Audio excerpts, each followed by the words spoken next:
இருக்கிறோம். அதிமுக பொதுச் செயலாளர் எடப்பாடி பழனிசாமி இன்று பிற்பகல் டெல்லிக்கு பயணம் மேற்கொள்ள உள்ளதாக அண்மை தகவல் கிடைத்திருக்கிறது. மத்திய அமைச்சர் அமித்ஷா, பாஜகவின் தமிழக தேர்தல் பொறுப்பாளர் பியூஷ் கோயல் ஆகியோரை சந்திக்கவிருக்கிறார் என்றும் தகவல் கிடைக்கப்பெறுகின்றன. முழு விவரங்களோடு இணைகிறார் நம்முடைய செய்தியாளர் லதா. விவரங்களை வழங்கலாம். இன்னும் பதங்களே இருக்கும் நிலையில அதிமுக கூட்டணி விரிவாக்கம், அதே போல தொகுதி பங்கீடு விஷயங்கள் எல்லாம் தீவிரமாக பேசி வருகிறார்கள்.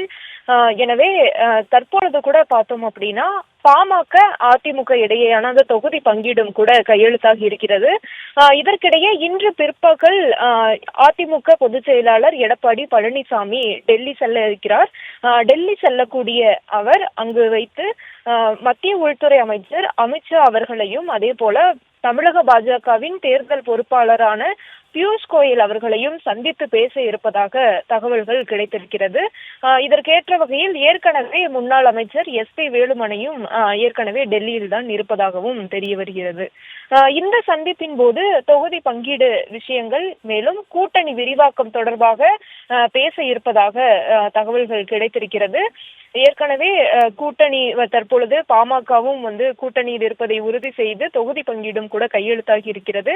எத்தனை தொகுதிகள் என்பது பின்னர் அறிவிக்கப்படும் என்றும் கூட தெரிவித்திருக்கிறார்கள். இதற்கிடையே கூட்டணியில் மேலும் முக்கிய கட்சிகள், பெரிய கட்சிகள் எல்லாம் வர இருப்பதாகவும் தொடர்ச்சியாகவே அதிமுக தலைமை கூறி வருகிறது. இதற்கிடையே கூட்டணி விரிவாக்கம், மேலும் அப்படி வரக்கூடிய கூட்டணி கட்சிகளுக்கு எவ்வளவு தொகுதிகளை கொடுக்கலாம், ஏற்கனவே ஒரு சில கட்சிகள் தாங்கள் இரட்டை இலக்கத்தில் கேட்பதாகவும் கூட தகவலாக வருகிறது.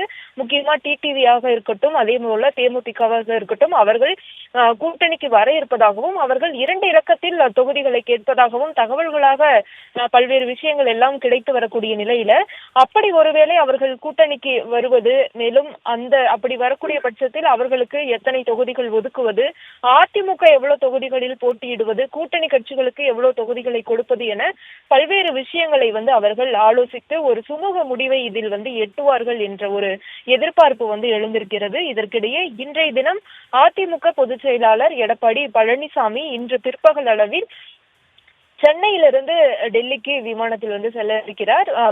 முன்னாள் அமைச்சர்களும் கூட ஒரு சிலர் செல்ல இருப்பதாக தெரிய வருகிறது.